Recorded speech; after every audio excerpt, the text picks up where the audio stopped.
these nasty, stinking, funky ass bitches. Let them deal with you. Because as soon as she see how filthy your house is, you're not I'm on live. I don't care. Come on, baby.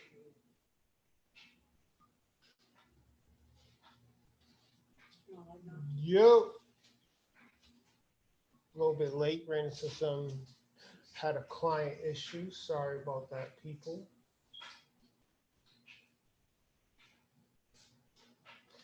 Let me text my co-host. Somebody was on here. I don't know who it was.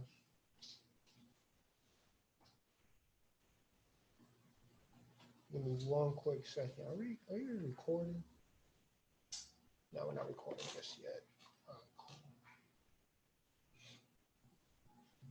Give me a second to get everything popping.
I'm just waiting for a couple of my co-hosts to get here. So blame Jessica while we haven't started yet.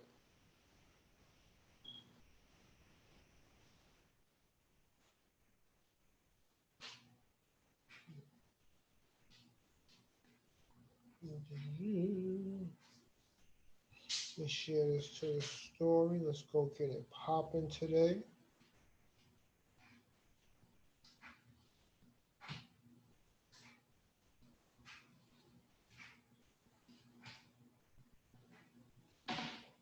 All right.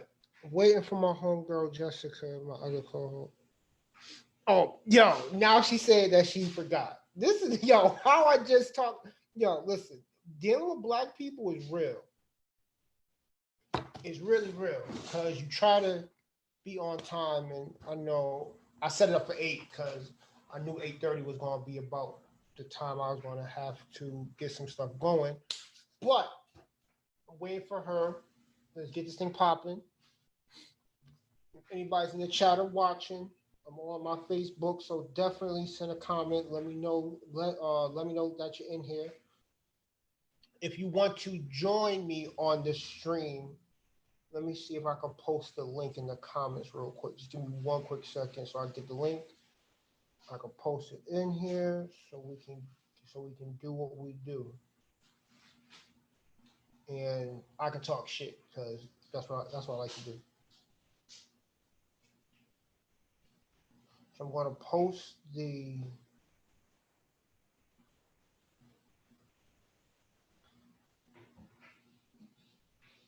I'm posting the link in the comment section. Let me just get the what you call it link. Let me just click the link to just turn around and join the webinar. I should have this all done already.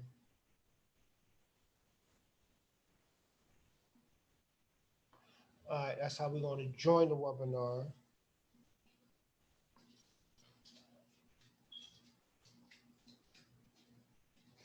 Can everybody hear me? Can y'all hear me? Let me see if I can hear myself. Let me see if I get the feedback on. Let me see. Hello? Hello?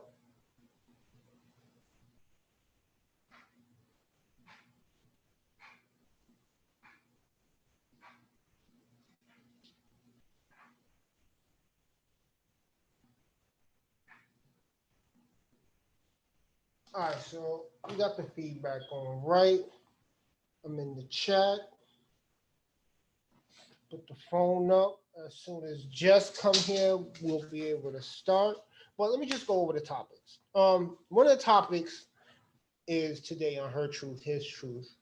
Is there time to take a break in a relationship? And I'm asking that because, say for instance, we have look at what happened with Nelly, or not Nelly. Woo, sorry, Ludacris. Ludacris took a break in his relationship and he had a baby. I think did D-Way take a break in his relationship? But is there a really good time to take a break in a relationship? Because I know, during a relationship you might get sick of a person. So is it really a good time to, take a break? What does the break include? Should there be rules to the break? Or, what do you think, if any rule should be? Because I had some people that want to say, well, whatever happens in the break stays in the break. It's almost like Vegas. But what if another child is involved? So we're gonna talk about that. One of the topics I put up on my platform earlier was, what type of person are you, clingy or more of a loner? And I had people talk about, well, I'm a mix. So I'm like, okay. How does your partner know which one you're going to be at that particular time? Like, when you're going to be clingy? Are you going to tell him, yo, I'm in my clingy stage, or you want to tell him, listen, I want to be alone type stage? So we're going to kind of go back and forth about that and see what's going on. Hold on, this is let me see what the panel is. So we're gonna talk about that. We're also gonna talk about what level of crazy can you deal with, because as you know, it's a lot of people that deal with crazy. I heard crazy people give the best loving. I don't know. We need to talk about it. But what level of crazy can you deal with? Because as we talked about last week, we seen the woman blow up the man's car. So with that being said, it's like, do you take that person back? Do you forgive that person? You know what I mean? What level of craziness can you tolerate from your partner? And then turn around. I think one of the most deep topics we're going to go into is how many of your dating standards come from trauma. And I think that's something that we need to dive into a little bit deeper, because that's something that a lot of people don't even understand where that comes from. And for instance, Jay could be like, well, for instance, there'll be black guys like, well, I'm only dating white girls. Well, why don't date white girls? Because I only date white girls because last black girl broke my heart. Or just stuff like that. And that's now you're setting a standard, but that standard is coming from trauma. And you really haven't dealt with that trauma. So how is that going to work on your relationships going forward? And we all have different traumas. We all have different things going on. We all have different different standards. Question is, where did those standards come from? How did you come up with those standards? Are those your standards? Are those society standards? Can you stand on your standards? Because I know a lot of people that will say, I believe A, B, and C, but when they're questioned, or they get my Corey Holcomb on, will they stand on it? They don't really want to actually stand on whatever they say that they believe in, which is actually kind of funny, because a lot of people are like, I think this and I think that, but then given a person to be put in that situation, things don't come out the way that they said it. You know what I mean? It's kind of like, I'm going to say one thing, but do another. But then people don't really want to actually go into, I'm going to say one thing and then do another. And hold on. Jess is just now getting here. We're going to see what Jess is talking about today, see if she want to finally jump into this conversation or not. I don't know. Maybe she do, maybe she doesn't. I know that she's late. Oh, she got the braids in? Don't do me. Hush. Waiting you. I've been talking by myself. I'm like, okay, we can do this. My bad. Like, I don't know. I got so wrapped up into what I was doing. My bad. Yeah, getting some food. Now, with my food, I hope I got a doggy bag or something, a biscuit, a mozzarella stick, something. Hook a brother up. What I tell you before we hung up the phone? Listen. Come get it, right? The courtesy thing would have been like, boop, boop, here we go. I got it for you. You know what I mean? Now that's something that I would have did, me personally, but I know everyone can't be as nice as me at certain times. Hello, everyone. We're not even going to even go there. Hold up, my boy. We got some more people. My boy Marvis about to jump on. We're gonna get this shit cracking tonight. See who really wants to talk this shit and really, explain her truth or his truth. I don't know. I mean, so I was just telling people what the topics is today, and we can actually start off with what is the level of crazy you can tolerate from your partner. But listen, the reason why I asked this question is because we know the girl that set the man's car on fire, blew herself, almost killed herself because I don't know what happened. She was emotional, she was mad to set the man's car on fire. She almost killed herself in the goddamn inside the crossfire of actually doing it. So the question is, now he got on the radio said, this ain't my girl. So he's obviously not claiming her. But that doesn't matter. Is he gonna go back to her? So my question is, what level of craziness can you tolerate? Can you tolerate somebody within your shit and blowing up your car and still forgive that person if they come back with a genuine apology? Or is it just like, listen, yo, ass is crazy, I'm not fucking with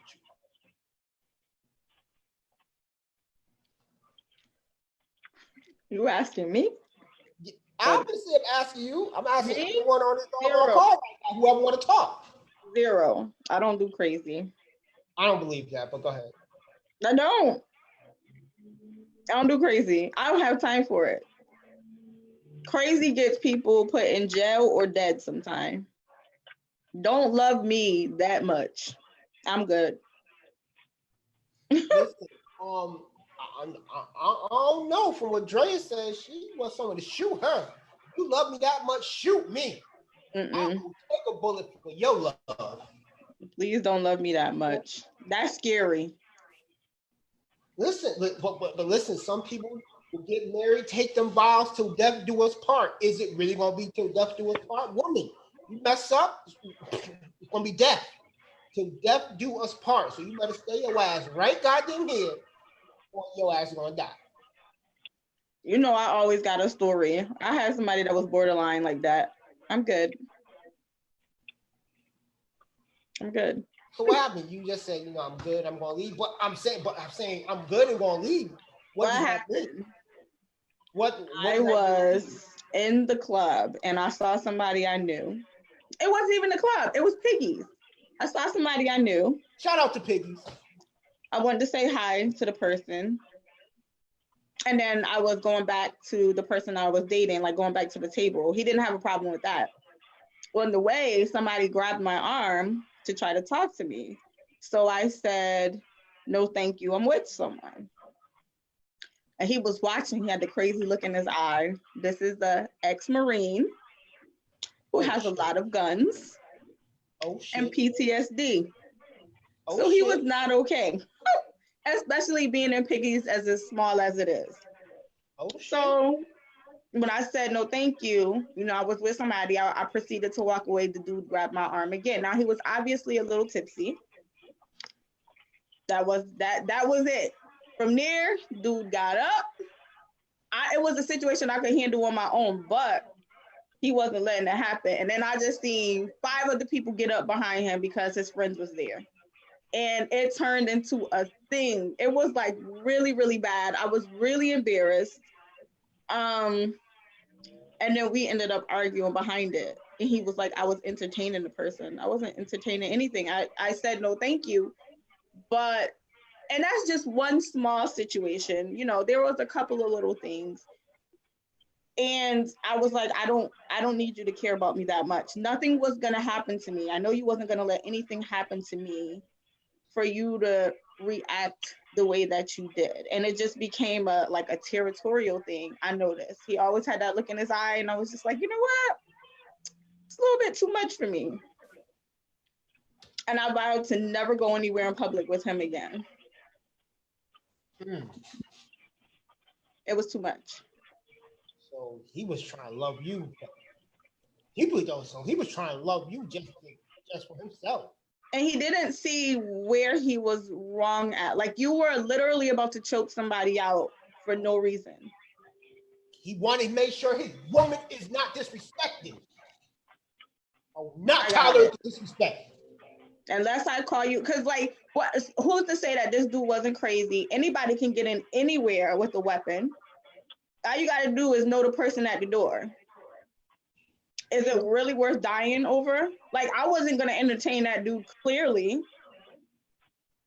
But his reaction to the whole thing was just crazy. It was a little bit too much. And like I said, I started noticing other like little small things that was on my radar. Like, be real careful. I never want anybody to love me that much. Listen, I'd like a protector if I ask for your help, you know, because it's really, really bad and the person is not backing off. But something as small as that, like I said in our last episode, I know somebody who shot someone to death because another guy tried to talk to the female while they were together. That's not, like, it's not worth you losing your life and going to jail for. He said his love for you is worth dying for, girl. Do you know how many women want someone to have that type of love, that type of, ooh, every time they say, like, this man will die for me. Nope. You want me to die for you? You want that man to take that bullet? Nope, that could be a dangerous situation. Nope.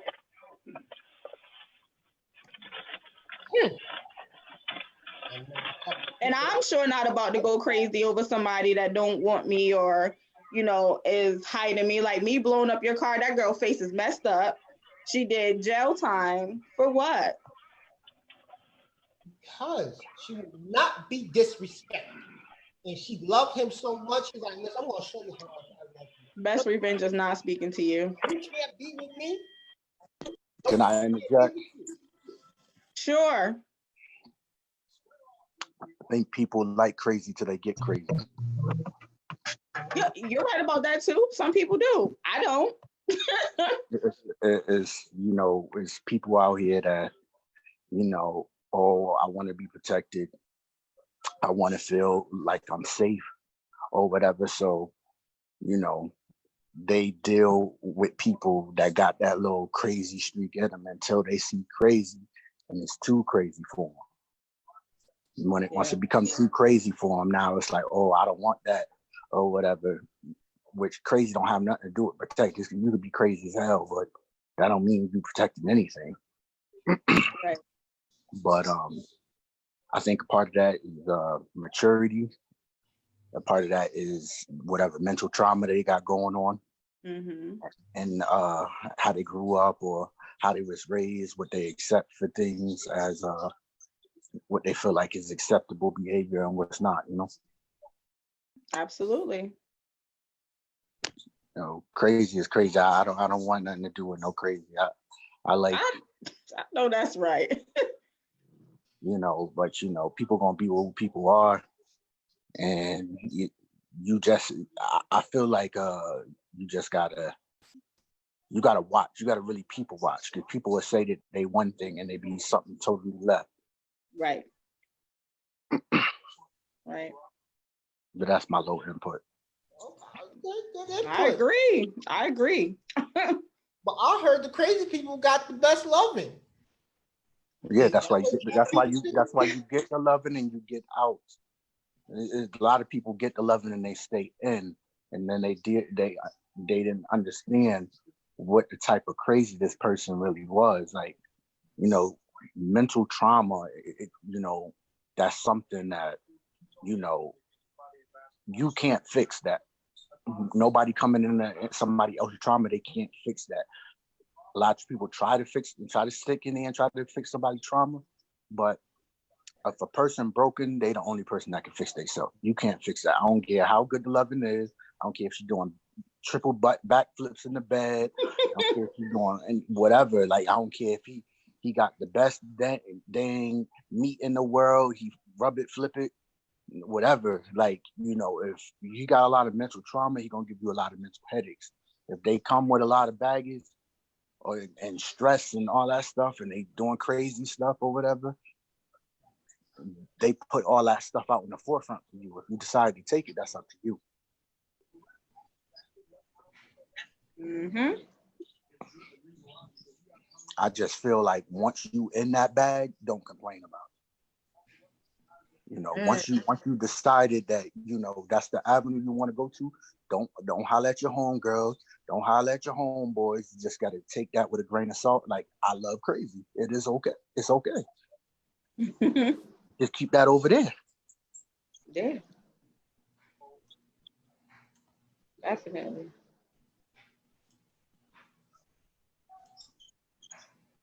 Okay. So people don't want crazy. They just want now. See, people don't want crazy, but what if you love this person and then they start getting crazy? Is there a way to get out of? Okay, for instance, I know somebody right now. She, couple kids, this and that, and now the other person has gotten crazy, like to the point like, yo, where you going? Who you with? Let me check your phone. Let me smell you. Now they already have a relationship, some years, but now all of a sudden nigga done got crazy. What can a person do? Because they obviously they got feelings and they love for the person because they got years together. But now this person's starting to get crazy. What steps should they take? They gotta let them figure that out. You can't. It ain't no steps that you can take. When people is going through something, they need to figure it out. You being there ain't gonna necessarily make that situation better. You could be there, but then you got to know what's gonna come with you being there. It's gonna be some obstacles that's gonna come with that. It's gonna be some drama. It's gonna be a whole bunch of stuff. Now, if you're willing to sit there and take it, go ahead, But at the end of the day, you can't fix nobody else's problem. Only they can fix their problem.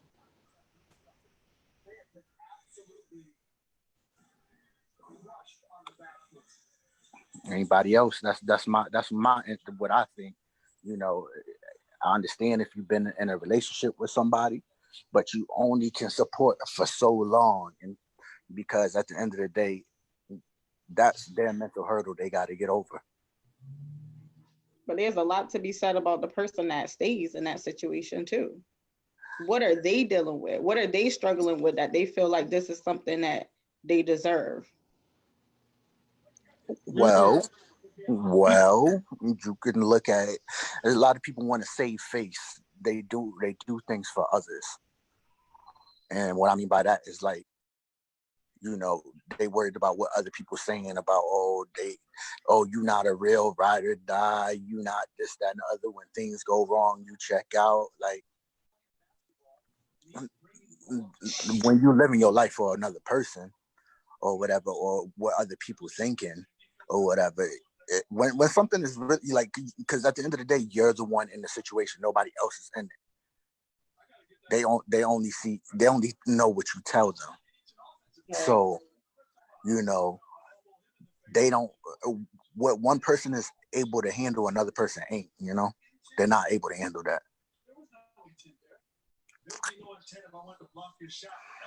I don't know if I mean, in certain situations, I don't know if in a situation like that, I think anybody feels comfortable with having somebody be like, let me check your phone, let me smell you. Like, that's doing the most. You might deal with it maybe 1 or 2 times, but after it consistently happens, you start to feel away. Yourself, like the person that is being done to. Like, nobody likes that feeling. But they put up with it sometimes just because, or they feel like they're less than, or nobody else is going to want them or love them like this person does, because for them, that's the definition of a person who truly cares about them. Yeah, but people put up with stuff for different reasons. Sometimes people put up with stuff because of convenience. You know, like if you're not the breadwinner, that person is the breadwinner. You don't have a lot of options. Like you know, whatever the case may be, like you would be on the streets, sleeping on the streets, and some people got kids or whatever. I got kids. I don't bring in much to the table, whether it be a girl or a boy. I mean, a woman or a man. You know, a lot of people stick into certain situations because they don't have any choice. Absolutely, but that doesn't mean that they're happy and they like to deal with it. So they stress themselves out privately. They're sad, they're hurt, and they're not addressing what really is. Like, I don't know. I mean, yeah, I mean, most people stick in situations when they are happy. Most people that I know that are married are not happy. But you know, talk about it. But at the end of the day, like I said, it's more about saving face. It's just going to end up being one person is just going to have enough, or they're waiting on the right evidence so it don't make them look as bad for leaving. But most people that's married and stuff is not happy, and most people gonna stick in there, like I said, just to save face. So he touched on the next topic. I was going to say, you know, when marriages, relationships, is there a good time to take a break? Is there? And the break could be anything. The break could be, you know, a weekend, a week, month. You know what I mean? It's just that, do you think there is a time that people need a break from each other? Because I haven't seen now, I've not seen or heard of one relationship where people don't get sick of each other. After a while, you around the person for so long, maybe you got them nerves, and your ass gonna start nitpicking. It's to the point you're gonna be like, God damn, she every time she cooks, she gotta put the pepper in the goddamn spaghetti. She don't like the goddamn pepper. Just nitpicking shit. So is there a good time to take a break in a relationship? I'll let you handle that, sis. My personal opinion, when you decide to marry somebody, because you were talking about marriage, you didn't say married though. Okay, I didn't say marriage, but any relationship period, marriage, you've been with a person 10 years, because you know technically a marriage is a piece of paper. So what I'm not even going, and this is not debatable. Whoever wants to debate me, I will destroy you. So I will destroy anybody on the marriage topic. Okay. Here you go. We're not even gonna go there. We're going to go. I mean, okay. All right. So just in general, relationship in general, what are we breaking for? Are we taking a break because things have gotten so bad? Maybe we have to step back and reevaluate the situation a little bit, take our time, move a little bit slower, figure out what the issue is. Like, you get yourself together, I'm getting myself together, then we come back and work on it a little bit more. Or are we taking a break where it's like you see other people, I see other people? Because I feel like relationships are always going to go through its ups and downs. If you're always walking away from something, how are you really building? You're not building. People don't. You're not. So I just don't get the whole break thing. Like, people don't want to build, so there's no reason to take a break. You just move forward. You know, we live in a world where, you know, it's like everything is convenient. Like, it's almost like, you know, when you go into the grocery store, like when we grew up, you know, we didn't go into the grocery store and you didn't see peppers, onions, and stuff already cut up. Your parents had to pick them up and you had to cut them. You had to build to make whatever recipe they wanted or whatever. Nowadays, everything is already pre-made. You know, you got pre-made cakes, you got pre-made food, you got pre-cut food. Everything is already so easy. Everybody wants easy. If it's not easy, I want a break. But really, a break is just a way for people to say, I want some. Can I curse? Or can I not? I do. Oh, okay. Well, a break is more just, I want some new pussy or I want some new dick. I know who I want. whoever, like usually when somebody is breaking, they already know who they're gonna break to. Boom. That's why I said, what are we breaking for? Because I don't do the break thing. Either we in this or we not. Okay. We in this. Now say if we going through some issues. Say we going through a lot of issues. In the break, see, this So is what's when the issues? okay. You can't just say a lot of issues. It gotta be Okay. some issues. Say if we have an issue where we're not getting along. We are going through okay, say it's like kids. You got blended family, you have kids, and y'all butting heads on how to raise the kids. Or maybe you want kids. I mean, when I say a break can be anything. A break can be like, yo, you know what? I've been seeing you every day for the past 5 years. I think I need a little mail trip for like a week, and I'm about to go over here. I'm about to go, you know what I mean? I'm about to go on this mail trip. Yeah, but but that's not a break to me. Listen, to some people it is. To me, that's not a break. To me, that's I just want to hang with my guys or whatever the case may be. What I feel like a lot of people, they engulf themselves in their relationship, and that's why they get tired of their partners, because instead of like we are all individuals. You got a mama, you got a mama, and I have a mama. We came from our moms. When we end up going into, Lord forbid, but whenever it comes time, when we go, we gonna go at separate times unless we in the same building or the same car or whatever, and something happened. So when you come into a relationship, you didn't come in just stuck to one person. Like you had your own individual life. Yeah. Regardless on what it is. I feel like a lot of people don't have lives. So as soon as they get with somebody, they hover over that other person's life so much because they never had a life of their own. They never figure out what they like, what they love, the hobbies, all that stuff. They never had friends. And a lot of times people don't have friends because people that don't have friends usually don't have them because it's something about them. They might be disingenuous, or they might have communication skills, or some people just they're hard to make friends because they're not very sociable. You have that too. But when you need a break from somebody, it's because you're hovering them so much. If you're not hovering them, like you could two people can be in the house and be doing two different things and then have time for them both together. I could be in the house and be whatever, playing video games, watching basketball, whatever I'm doing. You can be in the house and you making bags because you like to handcraft or whatever you do.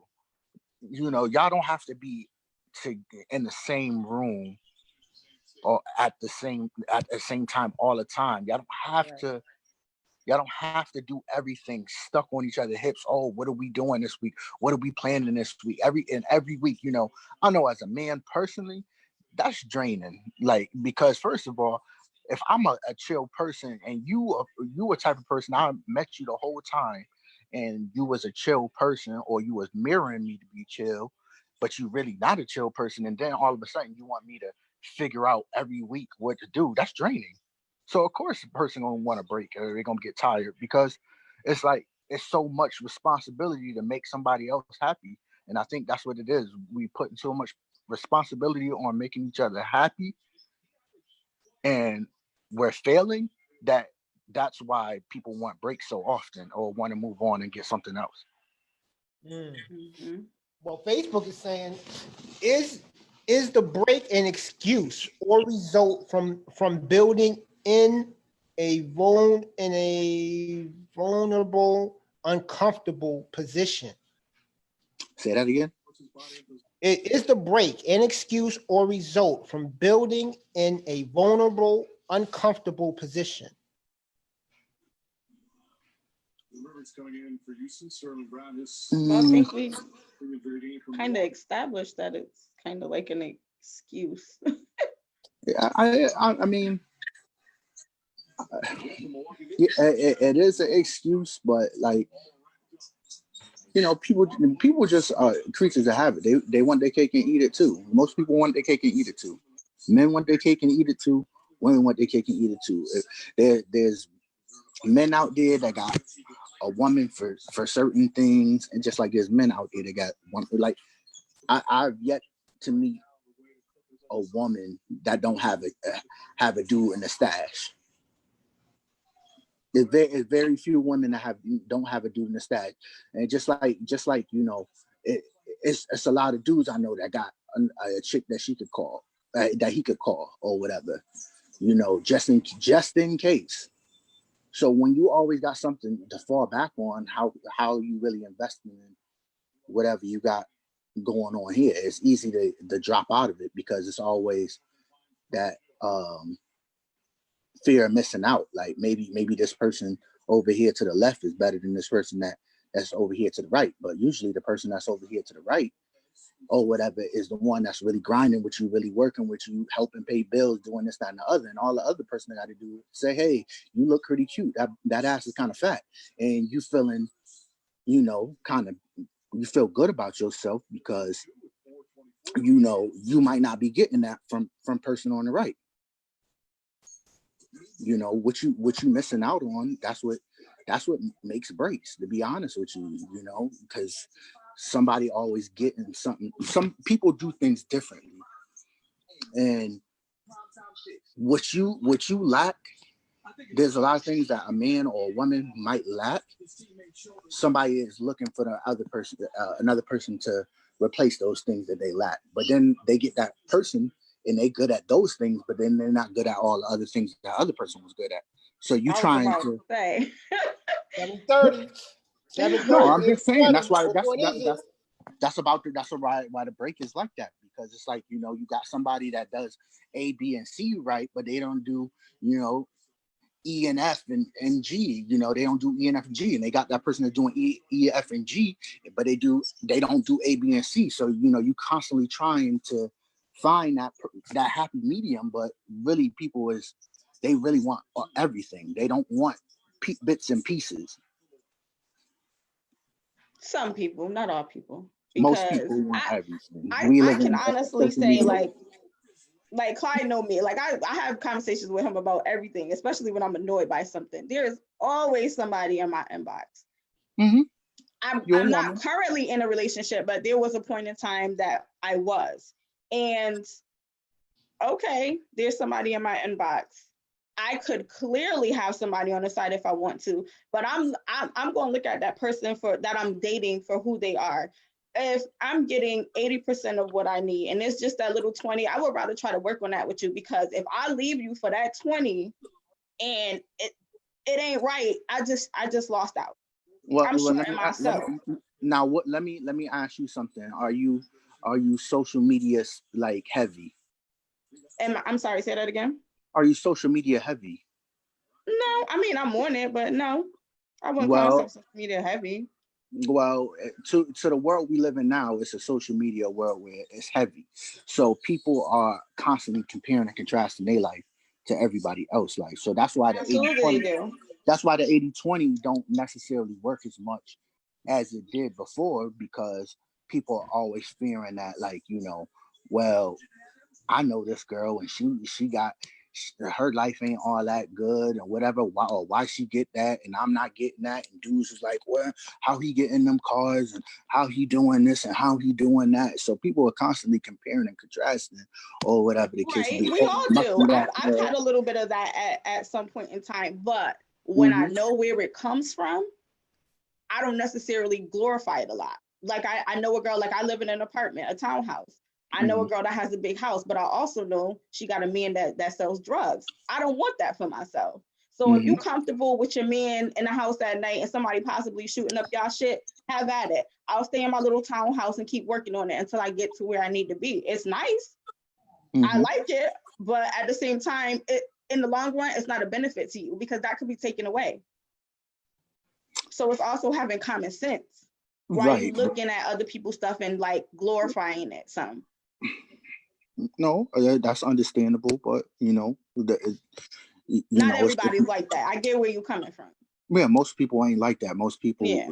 they not like you're looking at things from like, I'd rather grind and get mine than to have a bullet shot in my ass while I'm sleeping. Absolutely. Yeah, and some people, like I said, some people live earlier. I said, some people like crazy until they don't get until they get crazy. Like until they get the bullet in their ass while they sleep, everything is wonderful.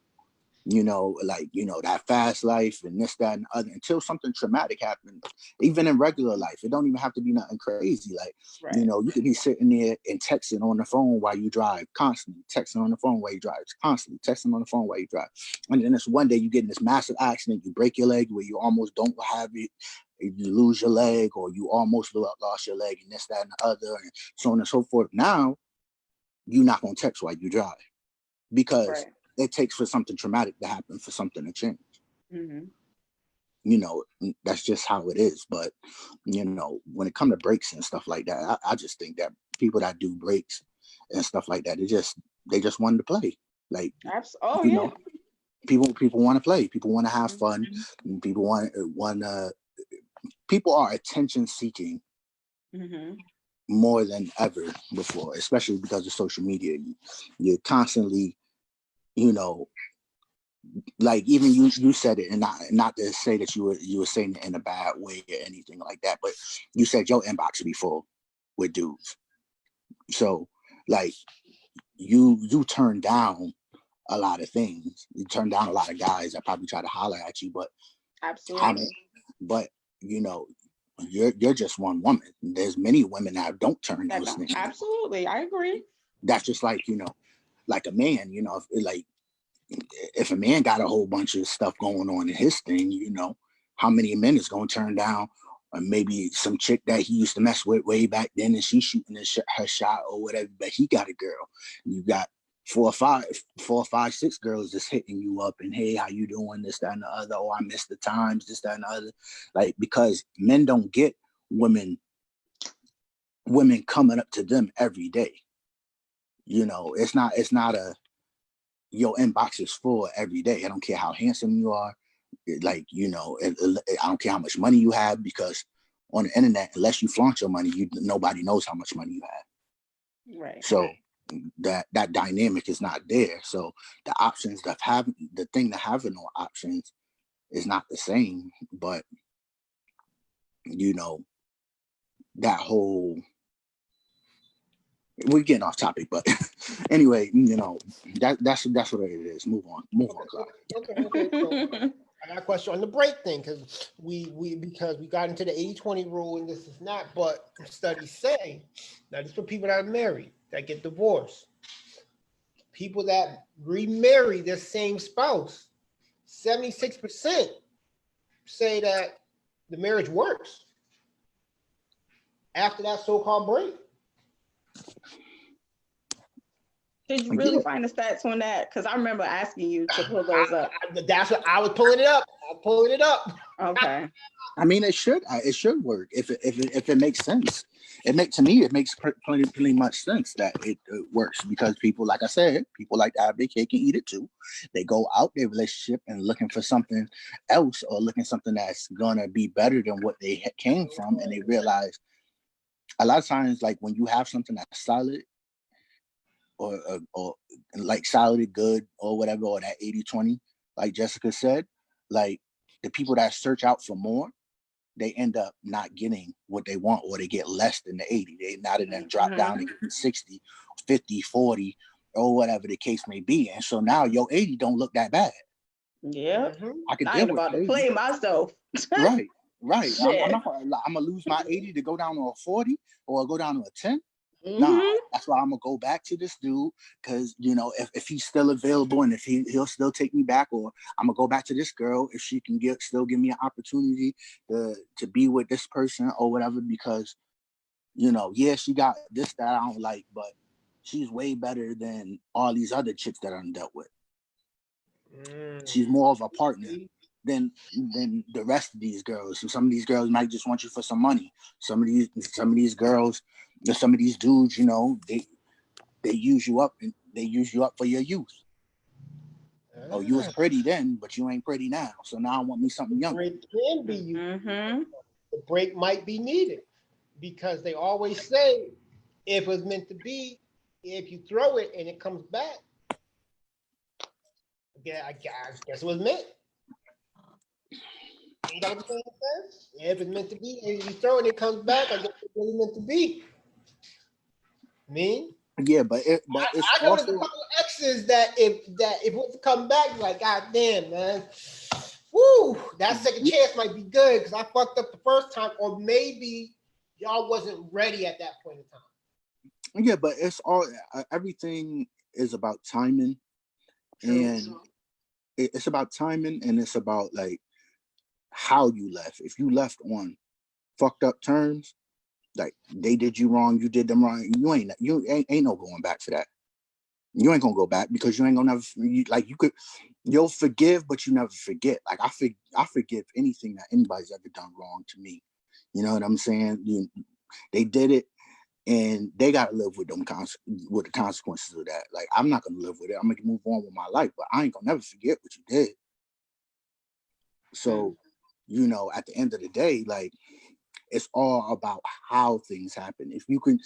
If y'all breaking up amicably and you're moving on, and I wish you the best and I want nothing but the best for you, it just didn't work for us, it's bad timing, so on and so forth. But if this person out here cheating, doing this, making you look bad, so on and so forth, ain't nobody going back to that. There's very few gonna go back to that, because that pain or whatever that person put you through, like, nah, they ain't doing that. So like I said, it's all how it's all how you leave. You can leave and get back with somebody and, be respectable. You see them with their girl or their man or whatever the case may be. And you can want the best for them because that's a good person. Now, if the opportunity comes up and they free again and y'all want to take that run again, sure, because y'all left on good terms. Like, it just didn't work. Now, if you did some savage stuff, now, okay, that ain't gonna work. Mm-hmm.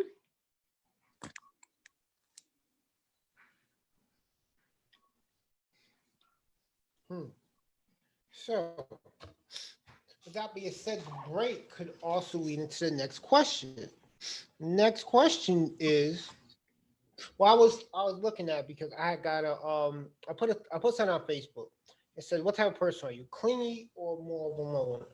And I heard some people say I'm clingy, but I heard a lot of people say I'm both. So then that got me to thinking, if you're both, when does your partner know that you're clingy or you want to be left alone? Is that something that you communicate with them? Because couldn't that cause confusion? I don't think people are both. You either lean more to one side, or you lean more to the other. I don't think you both. That's just my personal break it opinion. down then, because from what I was getting, a lot of people say both. That's like me saying I'm vegan, but like I like eating cheese. I'm both. I'm like, no, it's either you one or the other. You either vegan, and you vegetarian. If you vegetarian, then you still eating, you're still eating vegetables and eating the dairy and stuff like that. If you're vegan, you're not touching none of that stuff. It's either you one or the other. Like me, I'm a loner. Like, not to say that I don't like to be around somebody, but like I like my own space, so my mind is clear. Like, I'll go out and have fun with you.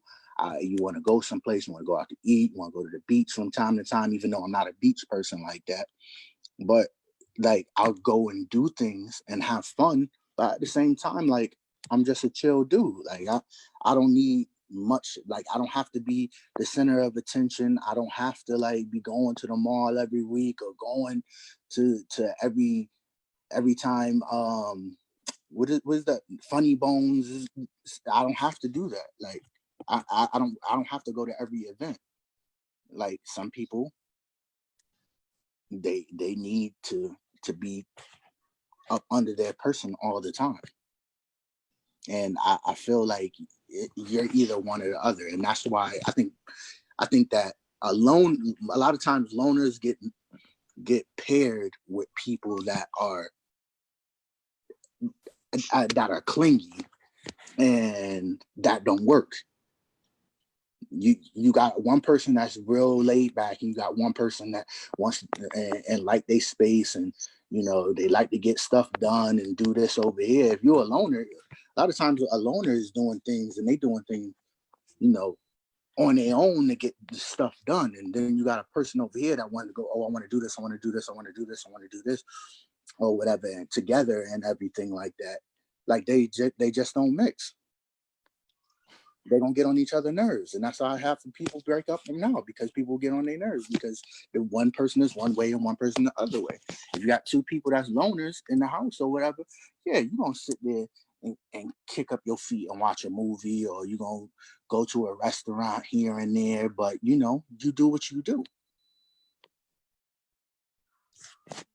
I'm wondering if when people said that they were both, if it's just like me, for example, we've had this discussion before too. Like I'm a person who likes to spend time by myself as well. Like I take myself out on dates. I go to a movie by myself. I'll go to dinner by myself, sit at the bar, and don't have a problem with it. But I'm also a person that likes to be with my friends, and I do like to go out and do things as well. So I'm wondering if maybe the reason why people said that is because they like their alone time, but if they're dating someone, they want to have that time that they spend together too. Because I'm like this: if I have to see your face every single day, if we never have time to work on ourselves individually and do the things that we enjoy the most alone, it'll drive me crazy. Like I can't sit and worry about one person all the time.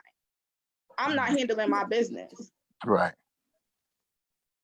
So I don't know if that's what they mean, because I have my times. Yeah, I wanna see the person I'm dating. I want to spend time with you. I want to cuddle up and watch a movie. Like I don't have a problem with that, but I can't say I'm clingy. So maybe that's how they were interpreting it. I don't know. I don't know. Like I said, I just think that I get what you're saying 100%, and maybe that's how they was interpreting it, but I just don't feel like you can be both. I feel like if it's either you're one or the other. Now I won't say like just because you're clingy, I don't mean like you're super clingy, but you would be like, oh, I got a man or I got a woman, and every week belong to my woman. Every day after work belong to my woman. So there's like, oh, when we out in public, you gotta hold my hand. When we just got like it's levels to clinginess. So like just like it's levels to loneliness. Like, even a lonely person, I won't say lonely person because there's a difference between being alone and lonely. But even a person that's a loner or whatever, they still want to interact. Like loners still want to interact from time to time. It's just their preference is to get whatever they got to get done or to handle what they handle, and then they interject some of the fun things that they like to do.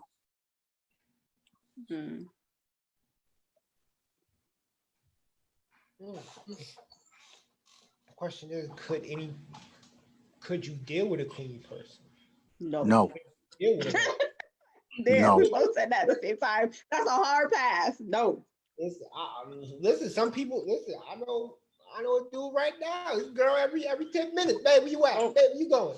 Nope. Hey, that. The minute my man get off work. Yeah, and let me tell you something. When you coming home?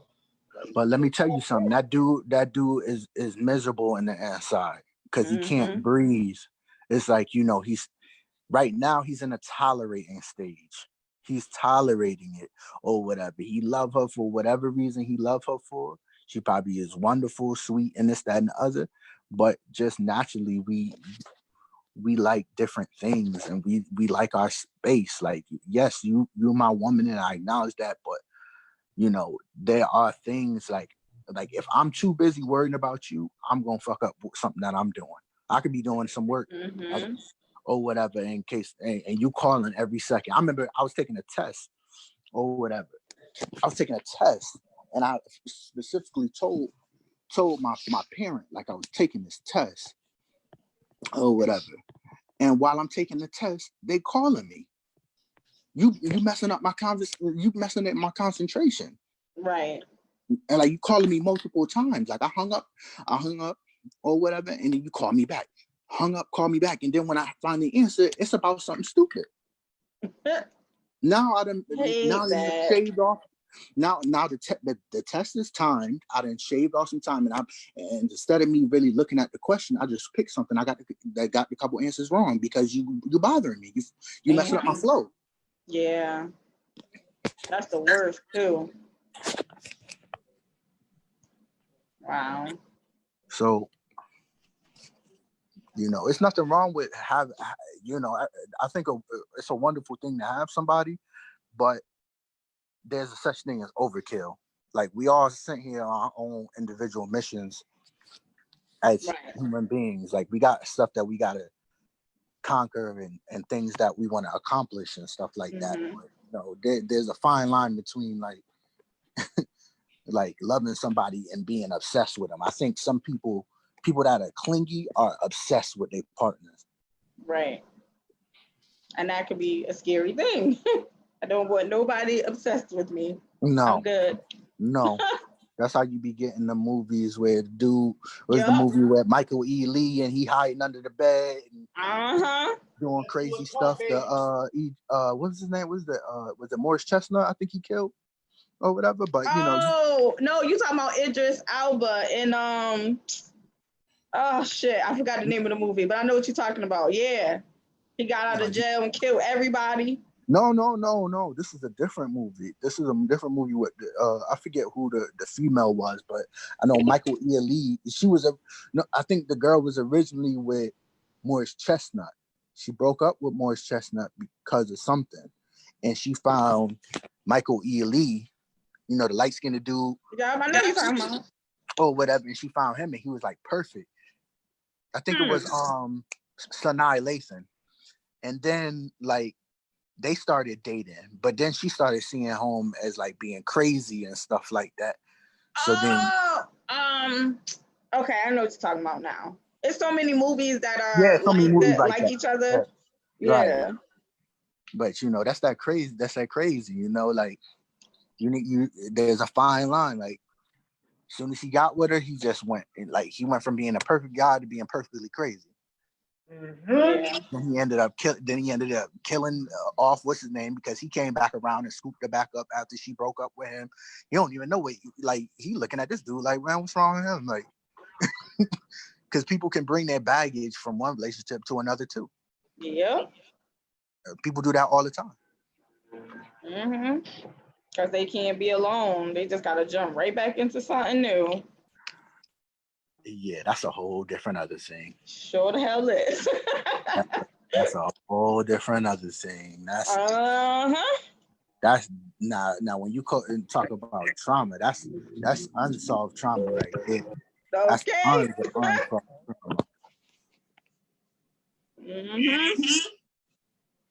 So where in the world are you going? And he freezing up. Can't stay still. I go get my kids. Come on. Oh, what you done said? He said you're going to get his kids. We get all y'all. What? You see, and nobody know what you saying. Now you got the thing breaking up or whatever. You're supposed to be the mediator. Now you can't mediate.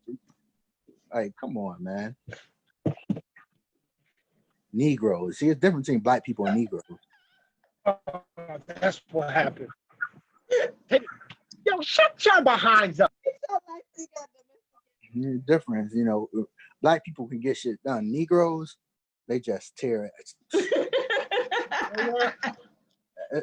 I swear, like black people get stuff done, Negroes just make it bad. There's so many more Negroes than black folks.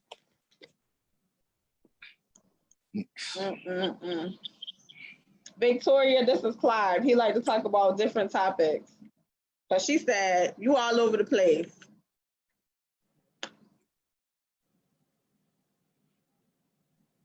There you go again. Did he freeze up again? Yeah. Give me a second. I'm working on this thing. Yeah, you working on something, all right. Gotta love him. Oh, sure do.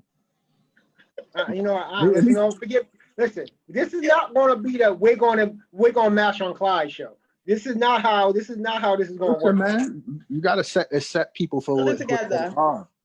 I accepted you for who you are a long time ago, brother. Okay. Yo, why does it sound like me and him are the same person? Do we not have all these same conversations? Everything you say, I have said to him. Every last single thing. Listen, at least I'm consistent. Yeah, And that's always his reply. At least I'm consistent. yeah. So then that's why you can't be mad at a person or whatever. Yeah, I can't be mad at you for being consistently messy because that's what you are. And you admit you're consistent. You're consistent at being messy. It's just what you do. I ain't mad at you. You only can be mad. The only time I don't even get mad with people. I get disappointed with people. Only time I get disappointed with people is when they say they not what they are. Like, admit who you are. If you a trash ass person, just say I'm a trash ass person. That's just what it is. It's okay. Accept yourself as trash or whatever the case may be, and we can still have a great friendship or whatever. But when you trash and then you say you're an upstanding citizen, then we got issues. It's like, what's my man Samuel L. Jackson said, just because you put syrup on shit don't make it pancakes. I know that's right.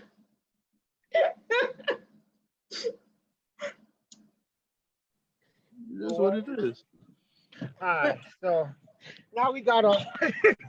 Now we got off the whole clingy thing. Clingy loner. Some people like the clingy. Some people like the loner.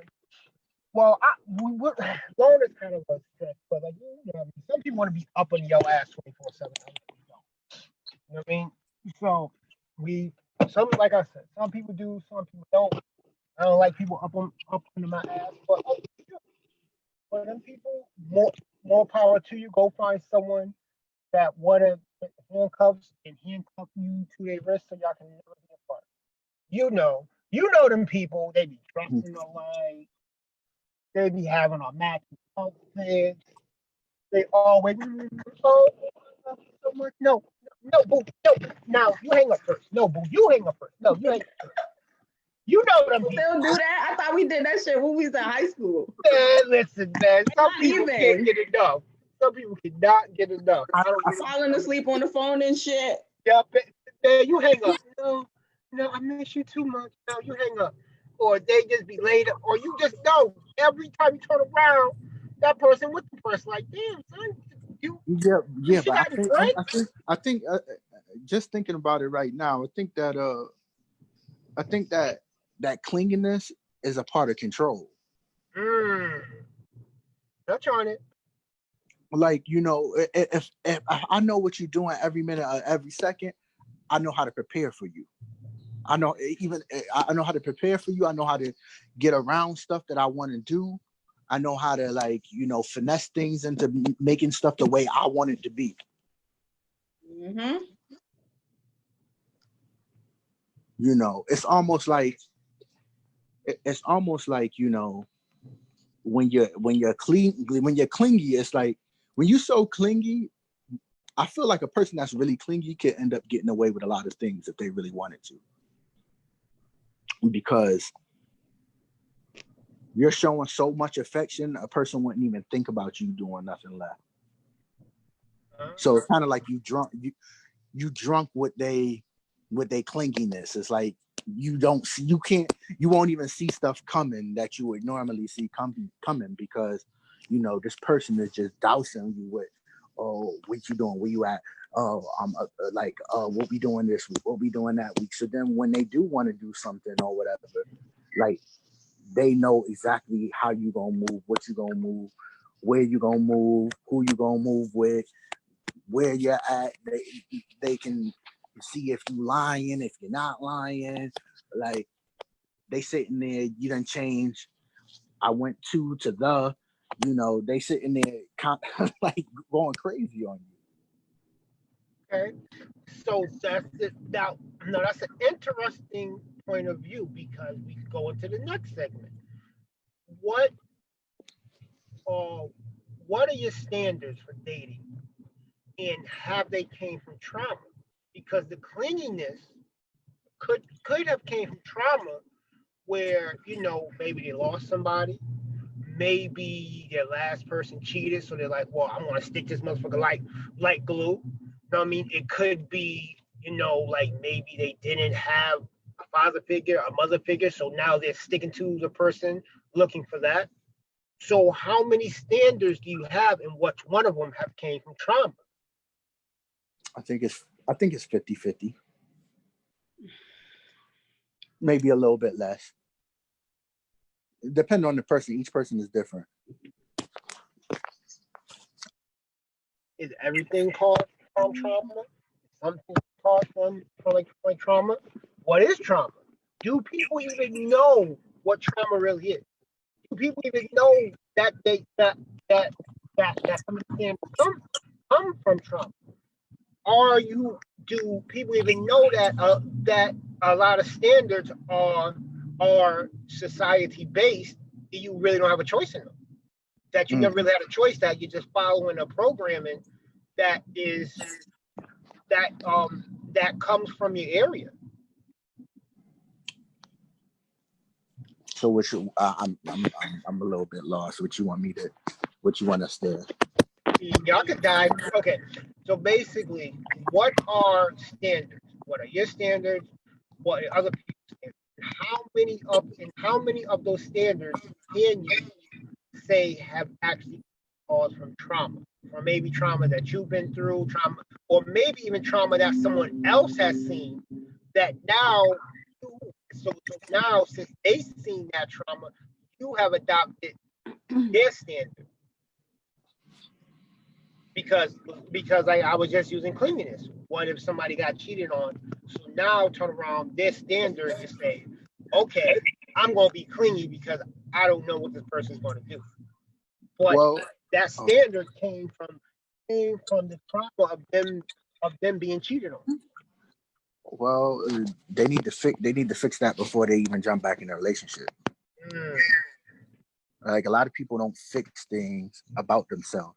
They just jump to the next thing because it's easier to move forward with somebody else than to actually deal with pain. Like pain, it's a guy named Eric Thomas, and he says, pain is temporary. But basically, if you do nothing, it'll last forever. You know what I'm saying? I kind of summed it up real quick because it's actually longer than that. But a lot of people have unresolved trauma, and they're bringing it from one relationship to the next, and they haven't taken care of it. They haven't understood who, what, when, where, and why. I think that's a big thing in a person's life to understanding who they are, like, and understand how to resolve things and their problems, like why they feel the way they feel, who did them, like what about the situation makes them feel that way. Like, a lot of people don't go through those avenues so they can properly heal. They're looking for somebody to heal them or to take their mind off of healing themselves.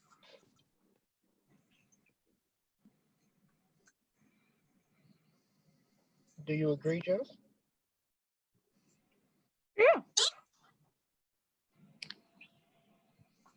I mean, we kind of was talking about it a little bit when he was like, oh, that's a conversation for another time.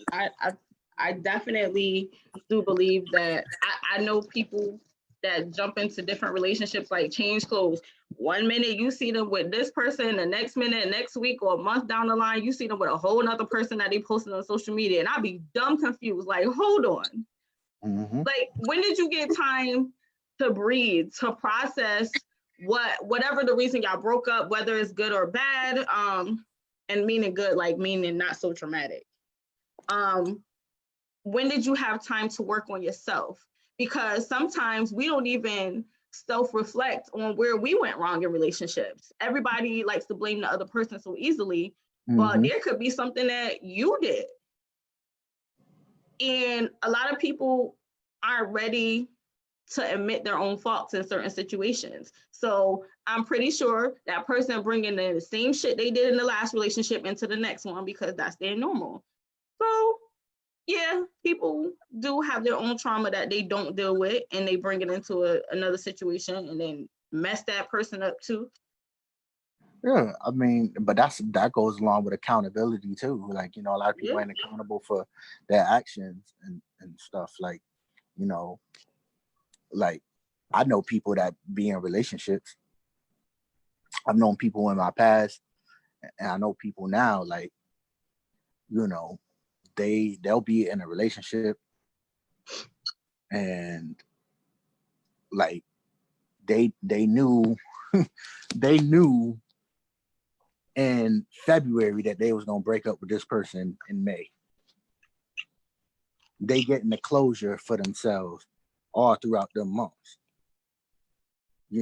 So like while the other person don't even see it coming, that person is already plotting and scheming on getting out or whatever the case because or whatever trauma that they had because I feel like the trauma. I think when people get in a relationship, the trauma is you didn't live up to the expectation of what I expected you to be. Mm-hmm. You were supposed to be this, and this, but you really was this and this. Or, I expected these things out of you or whatever, but you only gave me this. So, like, from the trauma that you've had, whether it's been, how you grew up, because a lot of trauma is actually through childhood. It's through childhood and through, the experience. Like if you had like a dude that was whooping your ass, like that's gonna be a deal breaker for you in the future. You know what I'm saying? Like if you even think about raising a hand to me, think about even getting brolicked up, like that's a deal breaker. You know what I'm saying? Because you've been down that avenue, you ain't trying to go down that avenue again. Absolutely. So and personally, I could say that is one of my deal breakers because I've experienced that, with my son's father. Mm-hmm. So anytime I see something, like I'm always paying attention to people, and if it looks like you show some of the patterns of something that my son's father had that could potentially turn into something, I'm not even doing it with you.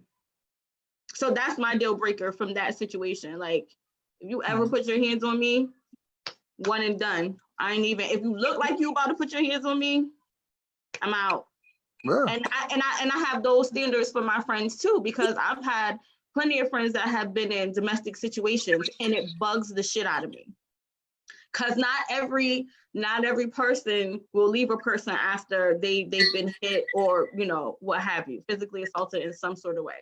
And me, I will never tell any of the people that I love to leave a relationship depending on the situation. But when it comes to physically putting your hands on somebody, that I can't do. I'll be like, yo, you need to walk away. Especially if this person is not trying to go and physically get help for somebody to deal with their issues. That is I think that should be a deal breaker in every situation. You can't be punching my face in and then tomorrow tell me you love me. I'm not doing that. Right, but hello, can you hear me? You can hear me? I hear you. But like trauma still goes into that because okay, what if a person, they grew up homeless? They grew up homeless. They never had a home. They bounced from this couch to the next couch to the next couch. Or maybe slept on some streets. Now they with you or whatever. And the dude put their hands on them. They might, that dude that put their hands on them might be the most consistent person that they've had in their life. They might have been in the same house for 4 or 5 years where they haven't been in that same house or whatever. They usually from this house to the next house, not knowing where they're going to sleep. that's a trauma in itself. So them being without a roof over their head can be trauma. So they'll take the beating just to keep a roof over their head. I hear you, but I can't do it. I mean, No, everybody different. I can't no, do it. absolutely. I agree with you. Everybody different, but every trauma is different. Your trauma from your situation is different. You never had. I don't say you never had because I don't know your situation, but you might have had stability where that person hasn't had that stability. Absolutely, and that's exactly what that shit was. So I ain't about to have you whooping my ass, and you Right. need my help. Right. Yeah, no, they don't even work like that. And then, and still, in a lot of those situations that I do know of, a lot of these dudes be needing these chicks' help. So now I'm trying to give the people I love the best shit I got. Like, you a beautiful person. You don't have to take this shit. You have a job. You went to school. Like, you have your own apartment. You were a whole person before you met them. But people are still going to do what they want to do, and it bugs me. Like, I wish it was different, but I get it. Everybody's not the same. You know, it is what it is. I just pray for people and I move on, because you can't keep calling me in the middle of the night to tell me that you got your ass whooped. And now I'm in fear for your life, and you not caring about yourself as much as I care about you, because I know the potential of what can happen. I'm a therapist. I see this shit every day. Mm-hmm. So, and on top of that, you're triggering me. Mm-hmm. I can't have you triggering me. So if you don't want better for yourself, I'm going to love you from a distance. Because you can't have me on edge every time you call me at 4 o'clock in the morning, or somebody associated with you call me to tell me that X, Y, and Z happened to you, and now I think my friend is dead. I'm not doing that with nobody. So, I've been shunned for shit like that. Like, I have friends that don't even really fuck with me because I refuse to tolerate somebody hurting them. well, okay, but let's break it. Okay, so let's go a little deeper. Your trauma has said if a person put their hands on me, they might do it again, or it might hurt me. The other person could have seen their parents. The father put their hands on the mother for 5 years. Then after the 6th year, the father get better. So from their trauma, it's like, well, a man might eventually stop if he loves me enough. I hear you, but is that a risk you're willing to take? Listen, And what is- that's and not what the if- point. what if- The no, only what point if you're not? saying is where the trauma is coming from. And that trauma has now made a standard in your life. I mean, Chris Brown is a prime example. He watched his father beat his mother up, and then look at him now. Well, I don't know that man, so I'm not I going don't to either, but we know what we see in the public eye. Like, he's a hothead person. He's a hothead. He's a hothead. Yeah, He's a hothead from what we know. I mean, I don't know. Looking like me personally, I think, I think Rihanna hit him with a couple haymakers. She looked like the type of third person that hit him with some haymakers, and some women out. No, I'm saying, right.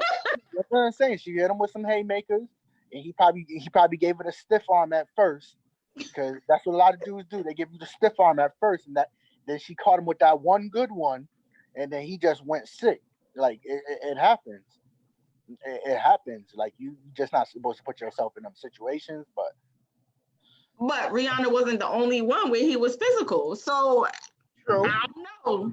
But don't forget, in America, this is a standard not to hit your woman. In other countries, the standard is you can beat your chick with a stick. I know. Yeah, but like, even with that situation, like, and you said, true, that she probably hit him with a couple haymakers, but regardless of a man cheat or whatever the situation, what give you the authority to put your hands on him? Mm-hmm. Like, what give you the right to do that or whatever? Because we all know when the dude do it, now it's World War II. Well, we Now know go upside your head. now he's wrong. Was Well, you wrong when you put your hands on him, or he was just Absolutely. safe But you know what? But I tell females this: you don't know who raised certain men. So right? if you don't want your ass whooped, you better keep your fucking hands to yourself. You should keep your hands to yourself. Everybody should, but at the end of the day, we all know like the standard is men is not supposed to hit a woman no matter what. I get it, I hear you, but that don't mean you can go off and start shoving a dude, slapping him upside his head and think that he not gonna react. Yeah, but you know that's the standard.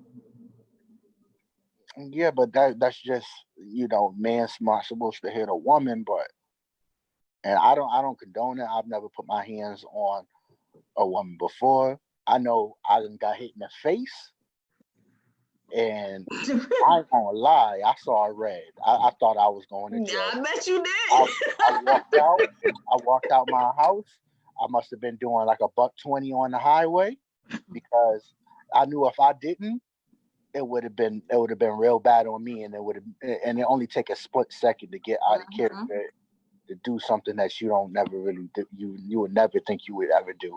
That's why you'll see stuff on the news, or you'll see something that you'll know somebody that did something. You'll be like, oh, I would never thought so and so would have did that. I never came off to me like that, or she never was like that, because it only take a split second. Your emotions will get you in a lot of trouble. Absolutely. The emotion Absolutely. category. I want to talk about that next week with emotions. Whoa, emotion can get you in trouble, good and bad. Emotions get you in more trouble than anything because your emotions are yours. So what you thinking is not necessarily what the other person thinking, but you going over it in your head left and right. You know that what you thinking is absolute, and once you think whatever you thinking is absolute, you gonna go off of those emotions, and it could cause a lot of problems. Okay, true. Bonus section. Do you think we should be responsible for our partner's emotions? No. Because I see, because I see this question somewhere on Facebook, and the comments were very interesting because it was almost like a 50-50. You know what I mean? Well, should you be responsible for your partner's emotions? Is that something that should be considered all the time? Some of the time? None of the time? Because say if you're being true to you, and you know what I mean, and you just like to go out with the fellas to like strip club once a month, but your partner's like, I don't want you to go. Are you responsible for her emotion and say, you know what, guys, I just ain't gonna go because it's gonna make my partner upset. I mean, I think it's important to take someone's feelings into consideration. Now, okay, so what's the compromise? Is she saying if you stay home, I'll strip you? Like, listen, but this is what I mean. Because at the end of the day, some people will compromise. Some people will throw up the compromise. Okay, let's work it out. Some people are like, no, there ain't no compromise. I don't want you to go. You signed up to be with me, so you need to take into consideration how I feel about the situation, and you need to fix it. Well, you can't say it like that, though. But You can't say okay, it like that. But I'm saying, but people do. What people do. But when I signed up to be with this person. So I signed up to do this person property and do what they tell me to do and go where they tell me to go. Like, no, I made a commitment to you to certain things, but I'm still who I am. Like the things I like for a person that always play basketball and now they with a person and now they never play basketball and then they get fat and sloppy and so on and so forth. Now Shorty over here talk about you fat and sloppy, but a part of you being who you was playing basketball every week, but you stopped me from playing basketball every week. Now you don't like that I got this little pudge gut and this, that, and the third. Like, you gotta let a person be who they are or whatever. Like, nobody's property. That's why people get divorced left and right, because nobody belongs to nobody. You belong to you, and that's it.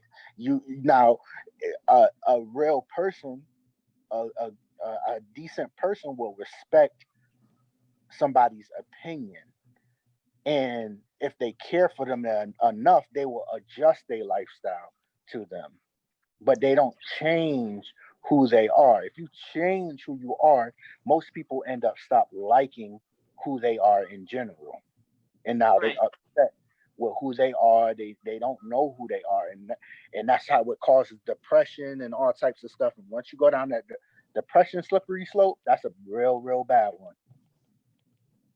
So Mm-hmm. you should be responsible for your partner's emotions to a, a T. It's like they're responsible for their emotions, but they also have to be responsible enough to listen to their partner, evaluate what their partner say, take the good out of it, and throw out the bad. But a lot of times people, they go off of their feelings or their emotions or whatever you call it, and they just sit in those emotions instead of trying to resolve them. You have to resolve whatever emotion you're going through. If you don't resolve it, then it's just bound to repeat. It's bound to repeat, bound to repeat.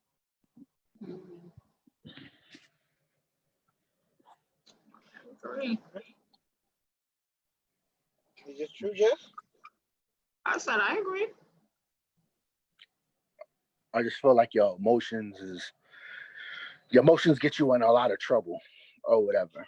Especially like when you got two people from two opposite sexes, like you got a man and a woman, men.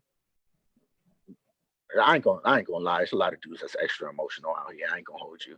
So, Jesse, he's bringing up your subject, but we're not gonna get into that. We're gonna get into that next. We're gonna get into that next week. People, okay, all right. Stay tuned for next week. It's gonna be some shit talking next week. But not. Let me get off of that. But women, they have emotion. Like women that I've dealt with in my lifetime, and I've dealt with quite a few. Like I told a friend of mine recently, I said, they made the emoji button for y'all, right? Because literally, like, you're happy 1 second, you're mad 1 second, you're pissed off 1 second, you're aggravated another second, you're happy, then you're sad again, then somebody did something that ain't got nothing to do with you, but the person because this person's cousin is your cousin friend. Now you mad at that, so on and so forth. So, like, a lot of women, not all women, but a lot of women, they go through a lot of different emotions and they everyday life. So, shit gets on their nerves really quick. So, it's kind of like you're dealing with a whole bag of things. And then a dude, like a person like myself, I can't say like a dude, a person like myself who don't go through a million emotions, it's like, what is, like, how you even letting something like that affect you like that? Because it's like that has zero to do with you, or why you letting it beat you up like that? Oh, but you just don't understand. But that goes along with their trauma from whatever situations in their actual lives. It goes back to your trauma, why it affects a person in such a manner. Like they're going. I don't know, because I don't necessarily say I consider myself emotional, but I will say that if I know a person is talking about me in a particular manner that I know for a fact ain't me, you're right. That's their problem. It's not your problem. But it still bothers me because it's like, well, what made you come to that conclusion? Or did you tell the next person you speaking so illy about me to that I'm this person because you did X, Y, and Z? So I do sometimes get bothered when people say stuff. Do I let it affect my everyday life where I feel like I'm going to die and I got to stay in bed for a week? No, but it do bother me. I'm not going to say that, things people say don't.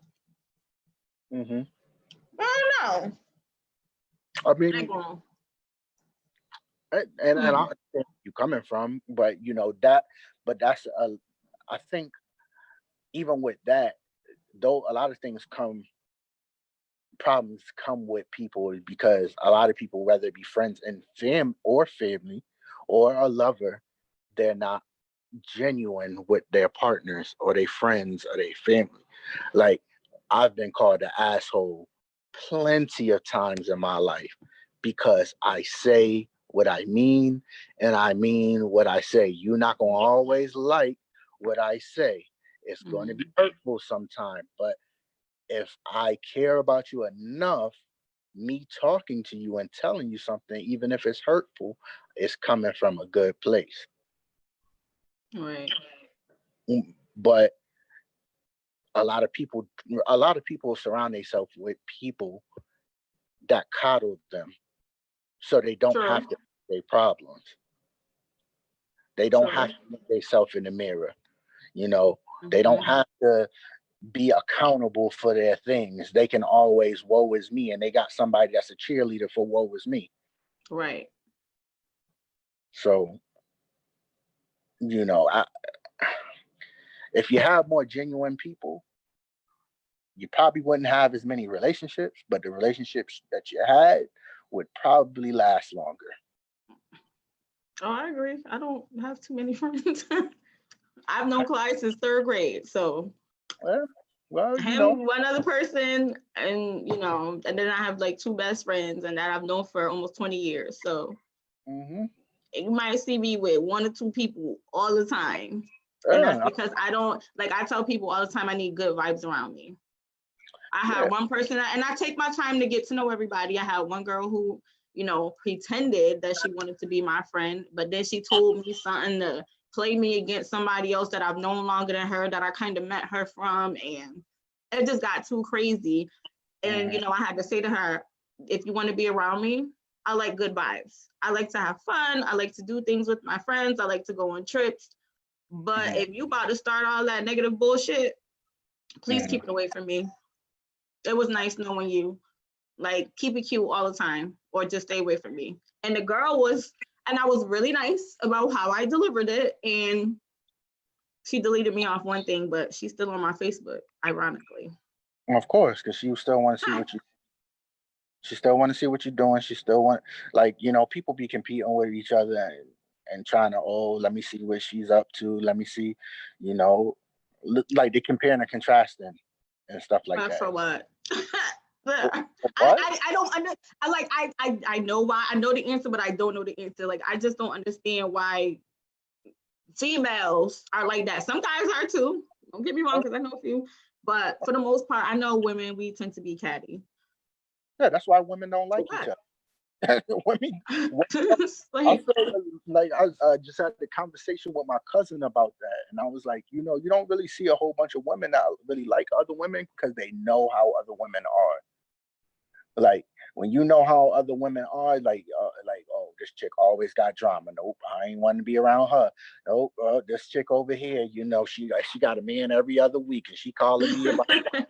Oh, I ain't got to deal with that, so on and so forth. Or, people will cover up for their messiness and stuff like that. Like, oh girl, if Chris called you, tell him I was with you, and like, nah, don't be getting me involved in your shit. Like, it's a lot of drama, and I won't even say it's just women. I think it's just people's nature, whether it's man or woman. Because I done had all types of calls.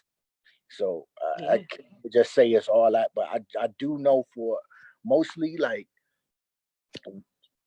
women don't really run in packs like that. Hell no. They don't really run in packs. They don't want to support the same.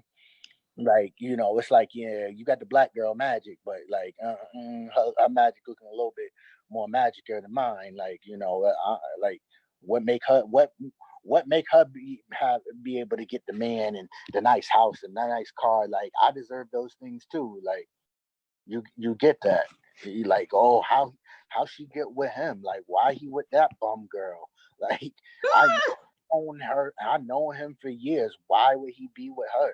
Like, that don't make sense. She might not even like him. She might not even like the dude like that. She might just be like, on some, like, he with her. That don't even make sense. She's trash. Right.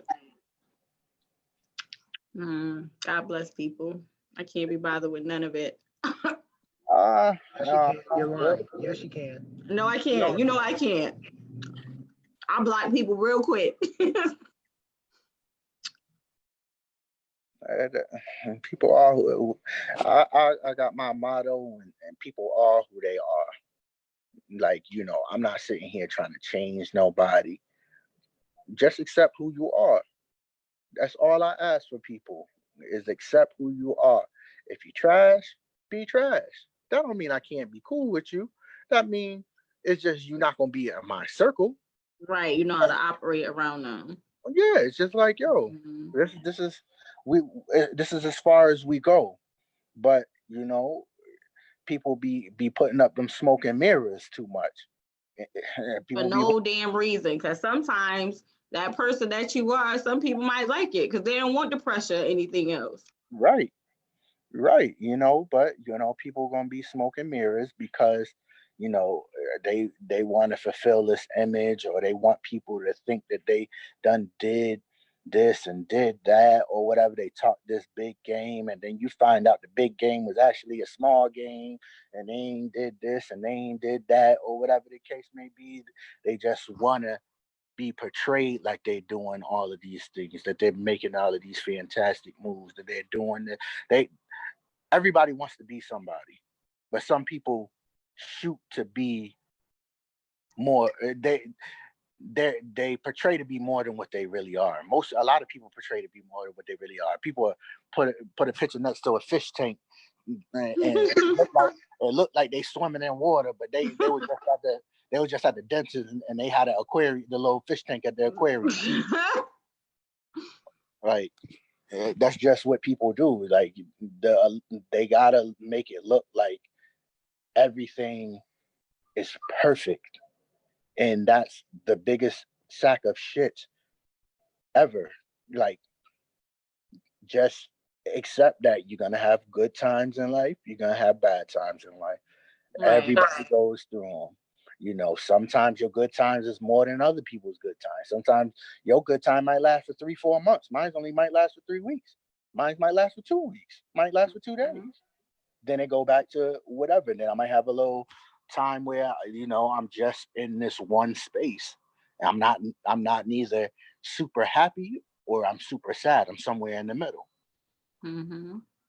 That's where most people are on an everyday basis. They trying to reach to where they super happy, but they haven't figured out what makes them super happy. Most people don't know what makes them happy. Right.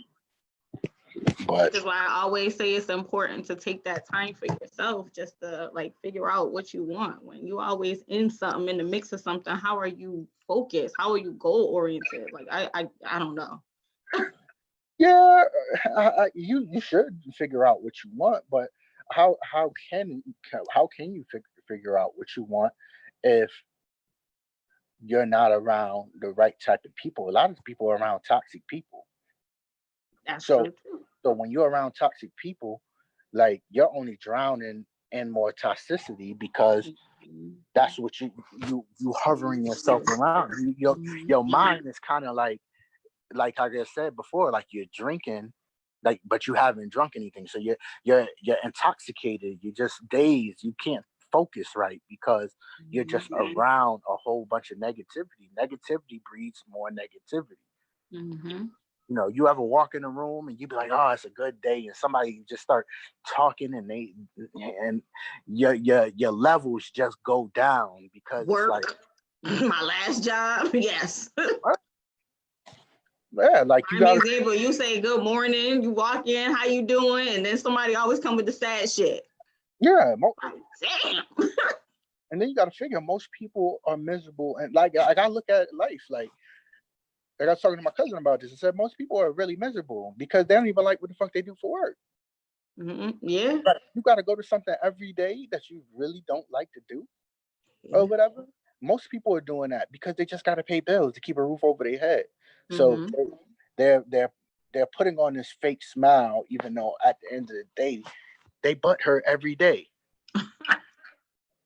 They butt hurt Mm-hmm. every day.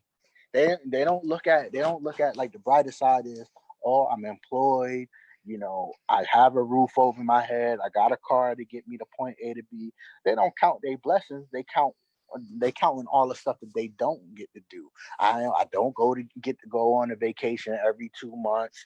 I don't have the car that I want to drive. I don't have the house I want to live in. People don't count their blessings. I remember my cousin told me, he told me like he was dealing with this girl and he was saying, what did he say? He said, so like, what did he say? He said, okay, so the car you want ain't the car you want. The job you have ain't the job that you want. So you're not giving 100% to those things. But then you're telling me you're giving 100% into your relationship. How can you be giving 100% into your relationship if you're not happy with the other things in your life? You're not giving 100%. You might not even be giving 50% because you're not happy with. If you 80, like you said, that 80 is a good place to be at or whatever. Because I don't think anybody is completely happy. You know, Right. you know, they're satisfied. I don't even think the richest person is happy because after a while, like all the trips and all that stuff, it become routine. Now I got to conquer something else. But like people are constantly trying to chase that happiness that they're not really gonna ever get. Yeah, I could agree with that. Yeah, I'll just say we only got one life to live. Just make the best of what you can. Every day above ground is a good fucking day. Of course, but you know, a lot of people don't look at stuff like that. You know, they looking at what they don't have or what cost them. You know, it's a lot of women out here. It's a lot of smart, brilliant women or whatever.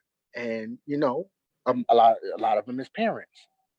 I have yet to meet one woman that, you know, they might love their kids, but they still wonder, you know, if I wouldn't have had them so early, maybe where would I have been?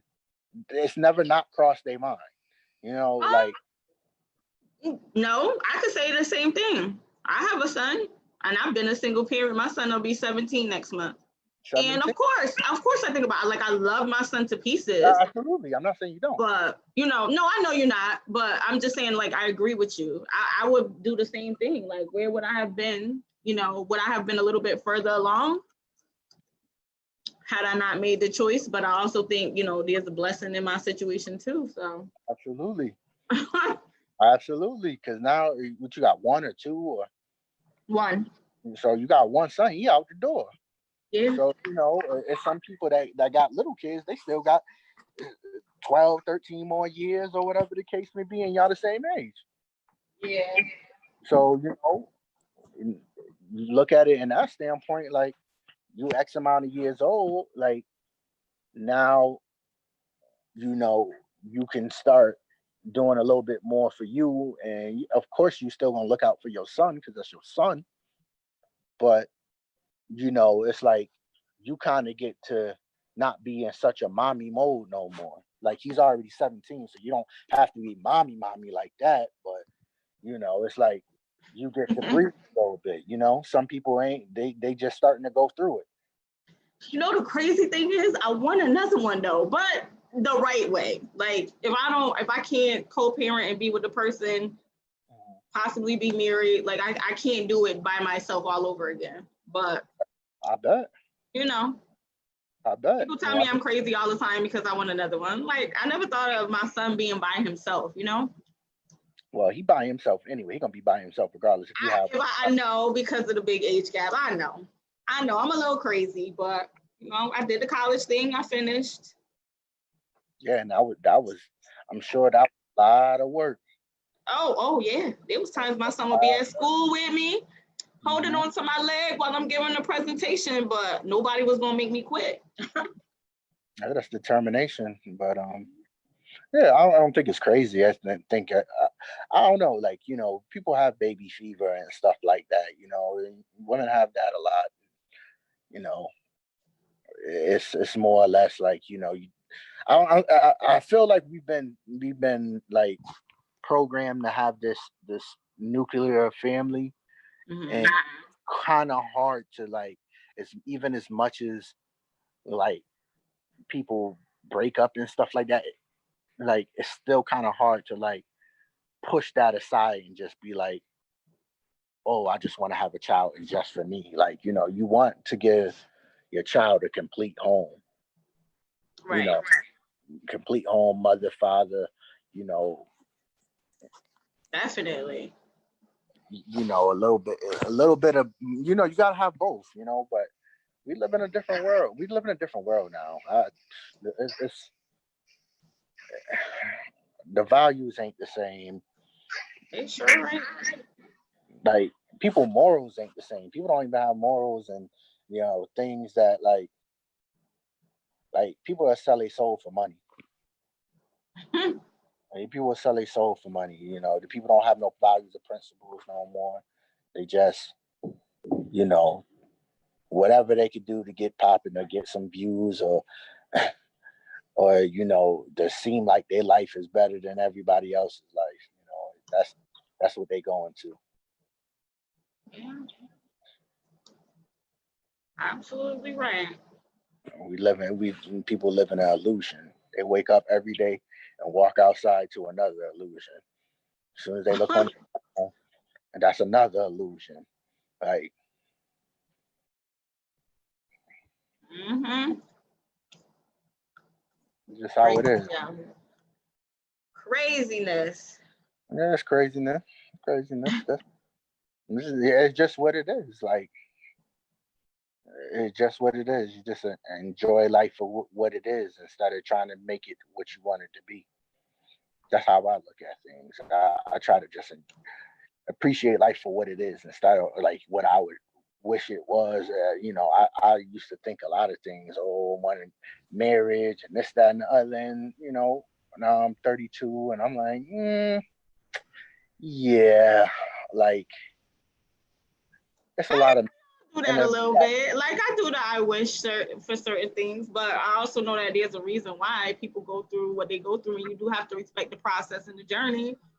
I hate it, but you know.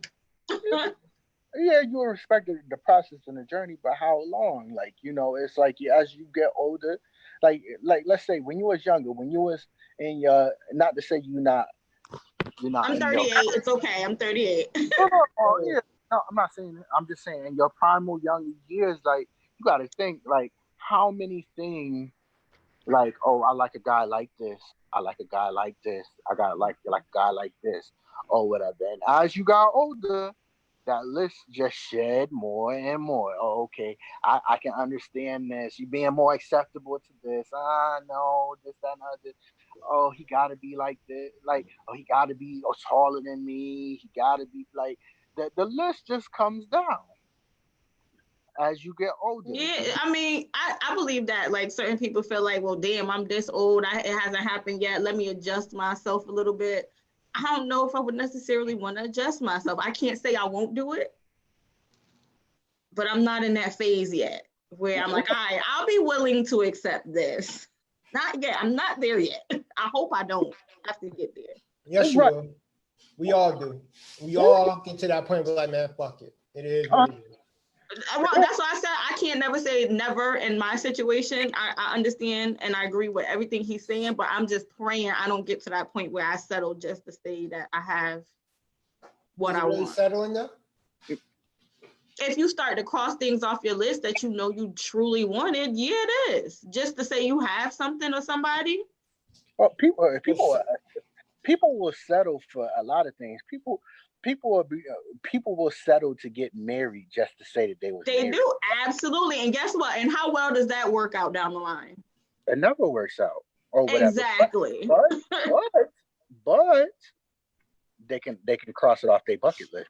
But that's the lesson that they had to go through and learn. But a lot of people is bucket listing, and it's not even a lesson. It's just a bucket list. They knew it wasn't like most people know it ain't gonna work as soon as they walk into it or whatever. And you get like a tingly sensation. It's like I remember being younger and going into what is the car? This is when it was real bad. Going in Club Epiphany. You remember Club Epiphany? Oh, damn. Yeah. And I was like, yo, something just don't feel right. And I was like, you know what? I'm out. And I was with a couple people.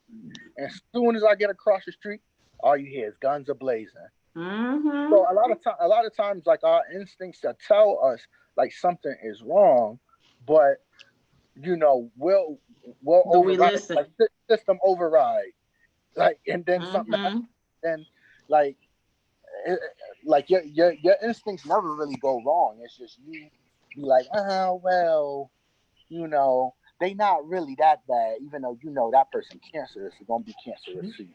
Mm-hmm. Hmm? That's true. I could think of situations where that's happened to me. And I had to learn that lesson the hard way. Okay. Well,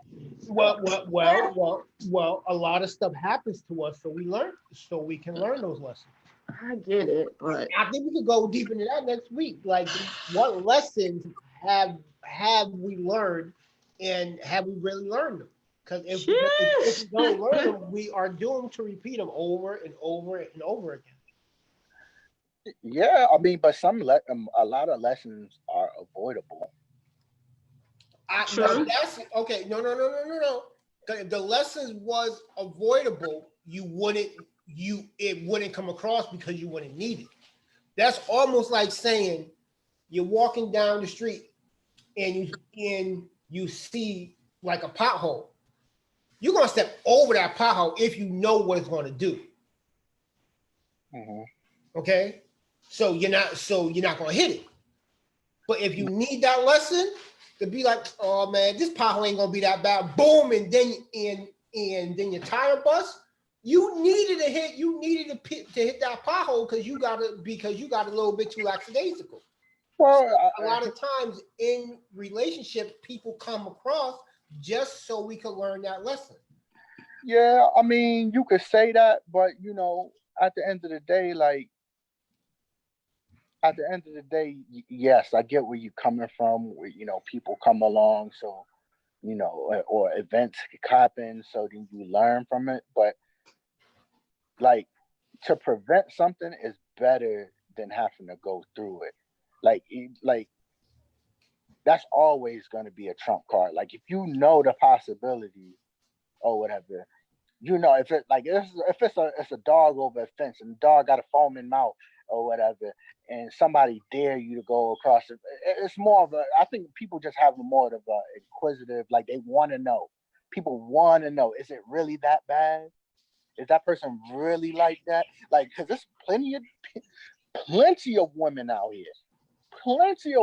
here that got the baby father with the same dude, and they knew he wasn't nothing. He knew they knew he had kids all around the city. All you should have around. been on the first show. But understand, but that's still a lesson they repeated that lesson because they didn't learn the first time. And they didn't learn the second time. And they didn't learn. And some people just never learn. Yeah. Some people never learn. Jess, come out. Jess, you learned. I should have got there real quick. And you didn't go back, correct? No. Exactly. So you learned that lesson. But some people just got to keep repeating it because they don't get it. It's almost like repeating the third grade over and over again. No, Until you get it, you got to keep repeating it. No, but some people just addicted to pain. Yeah. That's all they ever known. If it's not painful, if it's like you could be with a like you could say let's say role reversal. Let's say a girl is out in the streets doing this, that, and the other, hustling, whatever she's doing, or whatever. Like if she's out in the streets all the time and you're worried about her and doing this, that, and the other, and damn, I kind of went old as hell and just went out of what my thought was. Come back. I'm getting old. Like, damn, let me gather myself real quick. Please do, because I'm trying to see where you're trying to go with this, but it's still a lesson that some people just don't want to learn or just won't learn. No, okay. So I'm just saying, like, people that like if all you know is trauma in your life, nothing feels right. You could be with a guy that's, let's say the guy is just a hardworking guy, and you've been with dudes that been slapping you, beating you, cheating on you, and this dude don't do nothing but, go to work, help you with shit, so on and so forth. You might take advantage of that because you ain't never had that. You always had something that was unstable. If that's all you ever known was unstableness, if that's all you ever known was a person going upside your head, or they cheating with this person and having this female call you talking about that's my man and this, that, and the other, after a while, your brain is just gonna normalize that. You're going to normalize that. But that's you not wanting to understand the lesson. You just made it normal. Yeah, you but to some people that ain't a lesson. That's just some people, that's what they feel like they deserve. I very much understand that, but we could chalk it up to being just a lesson. You have not learned the lesson, so you're going to keep repeating the same thing over and over again. Right, but I mean, I get what you're saying, but to some people that's not a lesson. To some people, they don't look at that as a lesson. I understand that. I understand that. They look at that as something else. It's just like, I don't even know what to call it. I can't even say put it in a category or anything, but some people just, like I said, some people just love pain, man. They like the not knowing. They like that gives them fired up, like the dramas, the inconsistencies,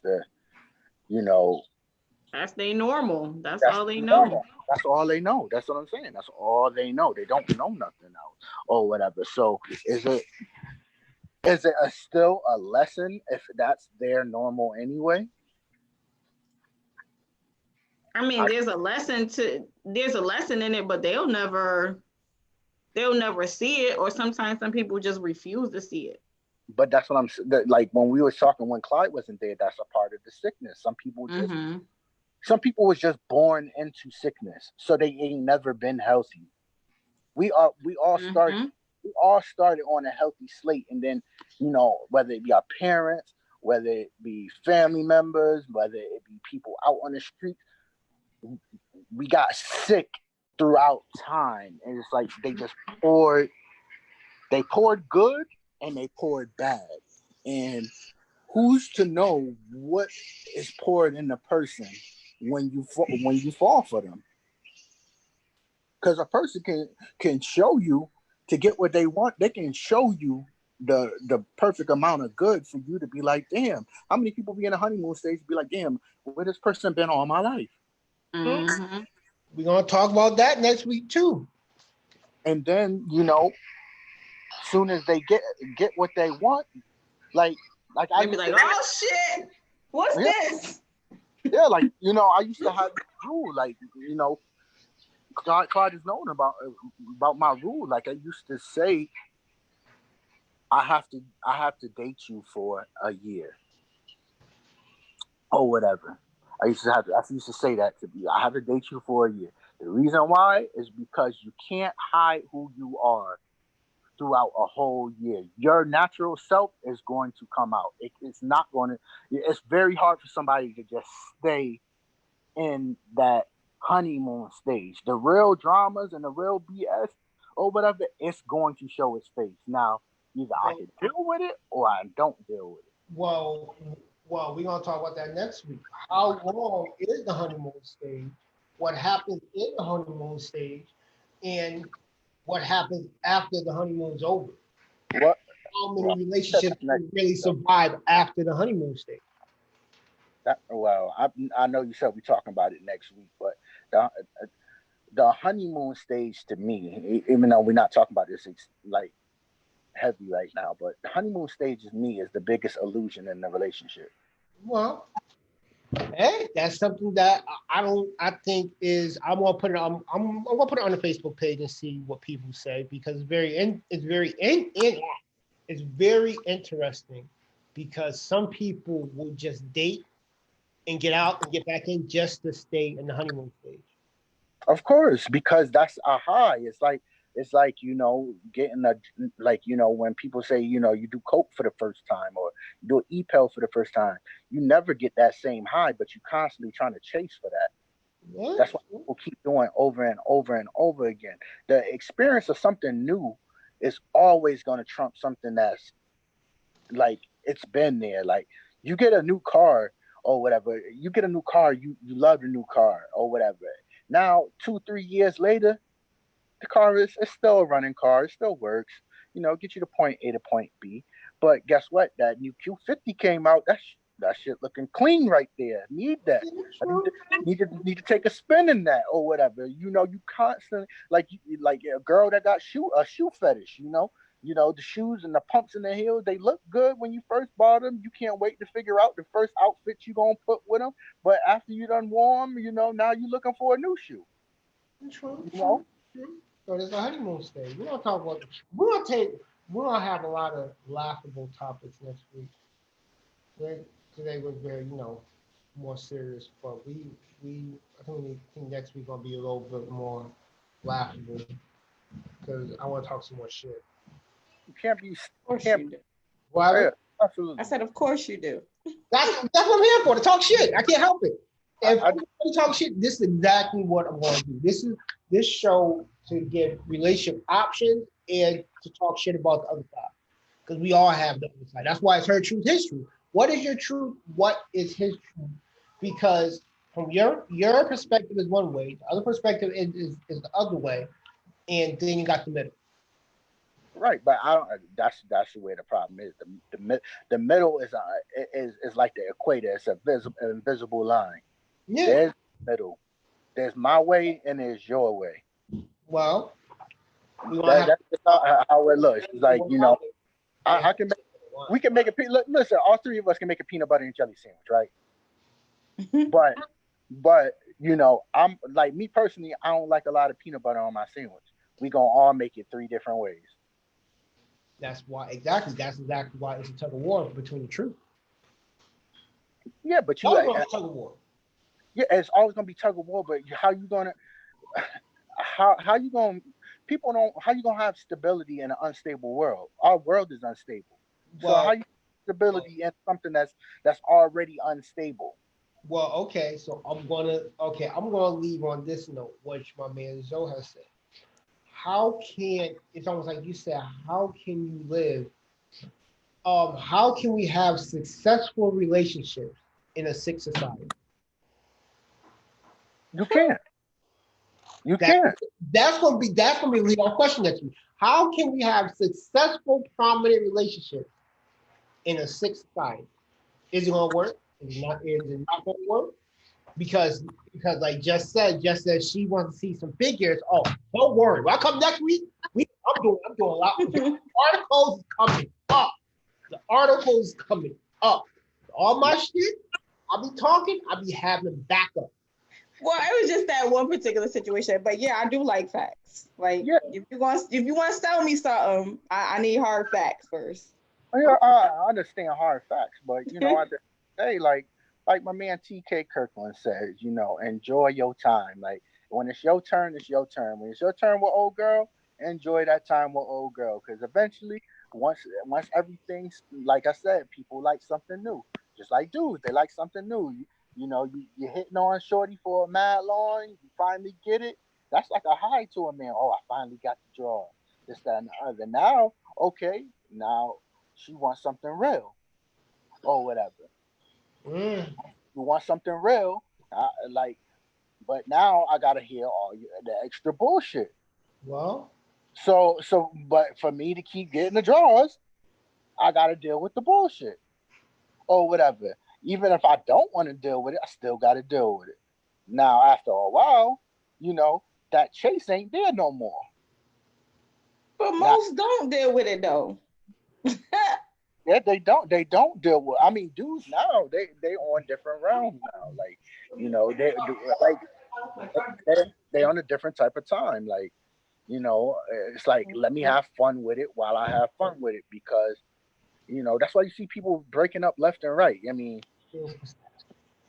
people do that all the time because people are never satisfied. It's never enough. It's like drinking juice or something. Like you drink it all till it's gone. Right. You gotta go buy some more juice.